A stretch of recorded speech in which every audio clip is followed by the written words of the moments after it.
The whole is less than the sum of its parts. Philosopher Edgar Morin. Essentially, the guy was getting at how some qualities belonging to the parts are prominent in isolation, but less prominent as a collective. Like the almost four-peat Lakers of the early 2000s, Velvet Revolver for you rock and roll fans, and a setup with multiple premium travel credit cards. See, while these cards are certainly not carbon copies of one another, they aren't short of overlapping benefits. Don't blame math, but 2, 3, or 4 unlimited priority pass lounge accesses still amounts to 1 unlimited priority pass lounge access. Furthermore, these cards have been and will continue to trend towards the coupon book model, where once you amass too many of these statement credits, you're more likely to miss using one of them or just spend way too much time and effort in managing them. Taking these facts into account, it stands to reason why my wife and I pay collectively $4,000 in annual fees for 2 Amex Platinums, 1 Chase Sapphire Reserve,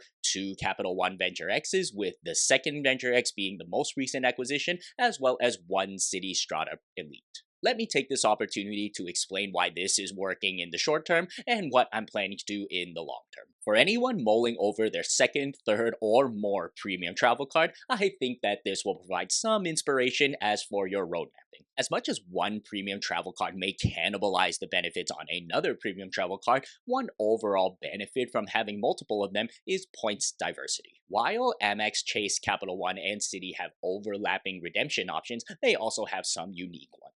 For example, if you have the Chase Sapphire Reserve, you can redeem your Chase points for up to 2 cents per point via the Points Boost feature. This complements the Edit hotel credit well, as you can cover the first $250 of your hotel stay with that credit, and then the remainder with Chase points at 2 cents per point. Then, on the transfer partner front, again, several overlapping options, but then again, there are some relatively unique ones and some completely unique ones. For instance, Citi's the only issuer who transfers to American Airlines, one of the most valuable miles where I've personally redeemed for long-haul international business class at just 60,000 to 70,000 AA miles one way. Even if you find yourself using transfer partners that are covered by multiple issuers, there may still be some benefit in having these multiple issuers due to transfer bonuses. For example, all 4 aforementioned issuers transfer to some form of Avios, but only 1 or 2 of them may at any point have a transfer bonus of around 20 to 40%. In which case, unless you want to preserve some specific points for other redemption options, using these transfer bonuses is a no-brainer. I wouldn't recommend gunning for all the points and miles currencies under the sun, though I personally have been served pretty well by amassing some level of these 4. Amex, Citi, Chase, and Capital One. But Monty, if your sole goal is to earn points and miles across these issuers, there's no need to pay tons of annual fees for these premium cards, right? After all, we have entry-level travel cards that earn the same points in the American Express Green Card, Chase Sapphire Preferred, Capital One Venture, and the Citi Strata Premier. Don't get me wrong, I've applied for all 4 of these cards at some point, mainly for the welcome offers and transfer partner access. Any of these cards can absolutely be good keeper cards for you, as they all have 1 to 2 strong multipliers, 1 to 2 coupons, and again, transfer partner access. Thing is though, after you earn the welcome offers, unless you spend a ton in those elevated multipliers, getting outsized value from these entry-level travel cards isn't an easy feat. This is mainly why my wife and I prefer these higher annual fee cards. Major disclaimer, I am not recommending this approach for most people. It works for us because 1, we typically do 2 big trips a year and can easily use things like the $300 travel portal credit on the Venture X and the $300 semi-annual fine hotel and resorts and hotel collection credit on the Amex Platinum. 2, we live close to a big city where it's not much of an issue organically using things like the $100 quarterly Resi credit on the Amex Platinum. And 3, I don't mind and in fact enjoy managing these credits. I know, I'm weird that way. The other main way in which people value these premium travel cards over their entry-level counterparts is the airport lounge access, especially if you have a Centurion, Sapphire, or Capital One lounge at your home airport or some other airport that you frequently travel to. Not quite the case for us though, as our home airport is Newark, which is notorious for being a lounge desert aside from airline-specific lounges. We also try to redeem business class when we travel internationally, which generally negates the need for other other types of airport lounge access, unless it's, say, JFK Terminal 4, where you have a Sapphire, Centurion, and Capital One lounge, and beyond that, nothing too spectacular. Okay, while there are certainly situations in which having 4 of these flexible point premium travel cards can make sense, undoubtedly it makes for a massive spreadsheet of coupons and again, cannibalization of benefits. Like so many of my fellow credit card creators and enthusiasts, as much as it is hard to believe, I am in the business of simplifying. The annual fee on my wife's Sapphire Reserve will be hitting sometime in June, and so after July 1st, once we've gotten the chance to quickly use the semi-annual StubHub and dining credits, the card will be hitting the chopping block. It's much closer to the Amex Platinum compared to the Venture X or Strata Elite in that it offers a boatload of coupons, but at least for me, its value proposition is inferior to the Amex Platinums. Its coupons are generally harder to use and have less maximum nominal value, and I would say that Centurion Lounge Access is generally more useful than Sapphire Lounge Access simply because there are way more Centurion lounges. Furthermore, we've mostly depleted our stash of Chase points by transferring to Hyatt prior to the May 20th devaluation. If and when we want to transfer our Chase points again, it'll just be a matter of upgrading one of our existing Freedom cards to a Sapphire Preferred. Then, as for our 2 Amex Platinums, they'll likely stay as keeper cards due to the sheer quantity of mostly usable coupons,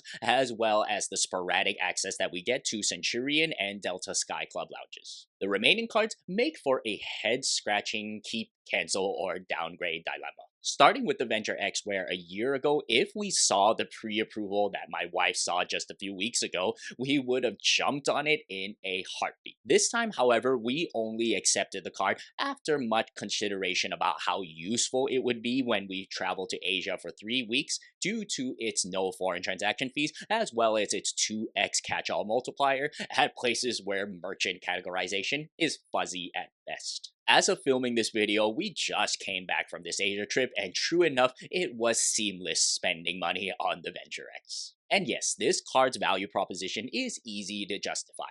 $395 annual fee, $300 travel portal credit that's also good on flights, 10,000 anniversary miles that can conservatively be valued at $100, and more. Though, upon further dissection, the picture is less rosy. The travel portal credit shouldn't be valued at the full $300 given that you're prepaying for it and that it is still somewhat restrictive, and the 10,000 miles would just devalue if you can't use them right away. I'm just not sure if the Venture X can consistently offer outsized value over the long term. Guys, I invite you to share your perspectives in the comments. Does it make sense to keep both? Keep just one, or even downgrade both of them to no annual fee Venture ones? I also invite your thoughts on the Strata Elite, though admittedly, I'm a bit more clear about what to do with this one. I like the card most for its 6x on restaurants during city nights, which is 6 p.m. to 6 a.m. Eastern Standard Time on Fridays and Saturdays, as well as its 1-to-1 transfer ratio to American Airlines. The 4 Admirals Club lounge passes are also pretty useful on the rare occasions where I fly American Airlines. I don't, however, like the coupons very much. The Black Lane credit is worth very little at best. The $300 hotel credit is very restrictive given the 2-night minimum, as well as the generally inflated pricing on the portal, at least per my experience, and the $200 splurge credit is alright, I suppose, with its best use case for me being gift cards through Best Buy. For a $595 annual fee, I'm not sure that it's a keeper card, but for $450, I think I'm sold. The plan is thus for my wife to downgrade her Strata Elite to a no annual fee custom cash after year 1, and for me to pick up the Strata Elite at some point when there is an elevated welcome offer, during which I can enjoy the $145 annual fee discount due to me having Citi Gold status. And with that, the long-term strategy that I'm envisioning for my wife and I will be 2 Amex Platinums, 1 $450 Citi Strata Elite, and maybe 1 or 2 Capital One Venture X's. No doubt still a very pricey setup with a lot of overlapping benefits, which generally works for us, but again, I wouldn't necessarily recommend to a lot of you. Outside of welcome offer hunting, if you simply want to elevate your travel experiences and also save some money, usually having one of these premium travel cards will suffice. If you've made it to this point in the video, consider giving it a like and subscribing to the channel. And if you want a deeper dive into what the MX Platinum and Citi Strata Elite have to offer, check out these videos on screen. Here's your card nerd signing off, and I'll see you in the next one. Peace.